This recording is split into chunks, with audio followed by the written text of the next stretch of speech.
खुशामदीद दोस्तों, इस वीडियो में हम जानेंगे कि जिन्नात की पैदाइश कब, कहां और कैसे हुई, और जिन्नात को जिन्नात क्यों कहा जाता है, और जिन्नात किस चीज के बने होते हैं, और ये इंसानों के अंदर कैसे घुस जाते हैं। इंसान और जिन्नात के जिस्म का कौन सा हिस्सा दोनों में सेम होता है, एक जैसा होता है, तो सब जानने को मिलेगा। तो वीडियो को पूरा देखें। तो आइए अब शुरू करते हैं।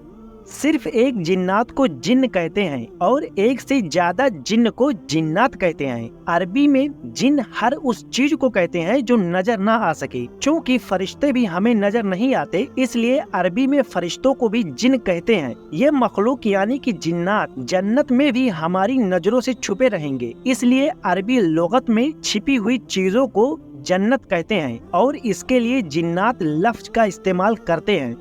अजाइबुल कुसूस में लिखा है कि अल्लाह ताला ने अपनी कुदरत से एक आग पैदा की और इस आग में नूर भी था और अंधेरा भी था। चुनांचे हक बारी ताला ने नूर से फरिश्ते और धुएं से जिन्नात पैदा किए। चूँकि जिन्नात में नूर और अंधेरा दोनों चीजें मौजूद थी, इसलिए बाज तो ईमान से लबरेज हुए और बाज कुफ्र व गुमराही में मुब्तला हो गए। सही रिवायतों में कहा गया है कि हजरत आदम अलैहिस्सलाम की पैदाइश से तकरीबन 1.25 लाख साल पहले अल्लाह ताला ने जिन्नात को पैदा करके जमीन पर आबाद किया था। जब दुनिया में जिन्नों की नस्लों को रहने के लिए जगह कम पड़ने लगी, तो अल्लाह ताला ने कुछ जिन्नातों को हवा में रहने के लिए जगह अता फरमाई और कुछ जिन्नातों को आसमान अव्वल पर रहने की जगह दी। वाहिब बिन मुबना के रिवायत के मुताबिक जिन्नात की नस्ल बढ़ने का ये आलम था कि एक हमल से ही एक लड़का और एक लड़की पैदा होती थी। जब इनकी तादाद 70,000 हो गई और शादी ब्याह का सिलसिला जारी रहा, तो फिर इनकी कोई हद और इंतहा न रहा और ये बहुत ही ज्यादा हो गए। हजरत शाह अब्दुल अजीज साहब ने फतहुल अजीज में जिन्नात की पैदाइश का तज़किरा कुछ इस अंदाज में किया है कि अल्लाह ताला ने ऐसी मखलूक भी पैदा फरमाई है जिसके वहम व ख्याल की ताकत उसके अक्ल, शहवत मतलब सेक्सुअल डिजायर और उसके गुस्से पर गालिब होती है, हावी रहती है। और यह गलबा इस हद तक होता है कि उनके हर एक इख्तियारी काम में इनका अक्ल, शहवत और इनका गुस्सा इनके वहम व ख्याल के ताबे होकर रहते हैं, अंडर में रहते हैं।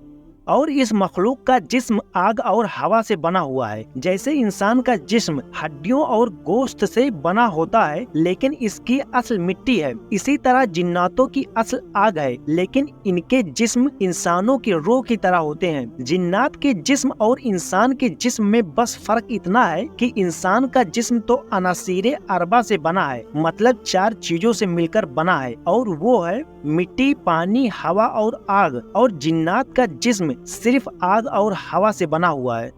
अब्दुल वाहिद बिन मुफ्ती ने अजाइबुल कुसूस में जिन्न के बारे में लिखा है कि अल्लाह ने अपनी कुदरत से एक आग पैदा की। इस आग में नूर भी था और अंधेरा भी था। नूर से तो फरिश्ते पैदा किए गए और आग से जिन्नात। चूँकि फरिश्ते खालिस नूर वाले हिस्से से पैदा हुए थे, इसलिए वो इताअत इलाही में मशरूफ हो गए, और जिन्नात की पैदाइश आग के ऊपरी हिस्से से हुई जहाँ नूर और अंधेरा दोनों था। इसलिए ये कुफ्र में, नाशुक्री में, गुरूर और शरकसी में आगे बढ़ गए।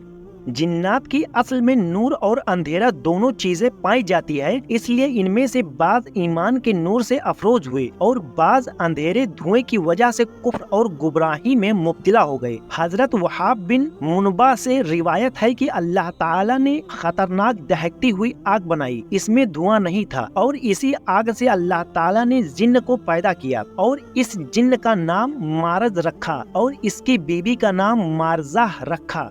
इसी जोड़े से जिन्नात की नस्ल बढ़ी और इनके बहुत से कबीले पैदा हो गए, और इस मखलूक का जिस्म आग और हवा से बना हुआ है। जिन्नात का जाहिरी जिस्म इंसान की रूह की तरह मुलायम, फ्लेक्सिबल और न दिखने वाला होता है, और जब इनके जिस्म में इनकी रूहें मिलती हैं तो ये और ज्यादा मुलायम, फ्लेक्सिबल हो जाती हैं। इसलिए इनका जिस्म तरह तरह की शक्लें इख्तियार कर सकता है, मतलब अलग अलग चीज बन सकते हैं, जैसे कोई जानवर, सांप, इंसान वगैरह बन सकते हैं, और इंसानों के अंदर भी ये घुस जाते हैं और इंसान की रगों में खून की तरह दौड़ते हैं।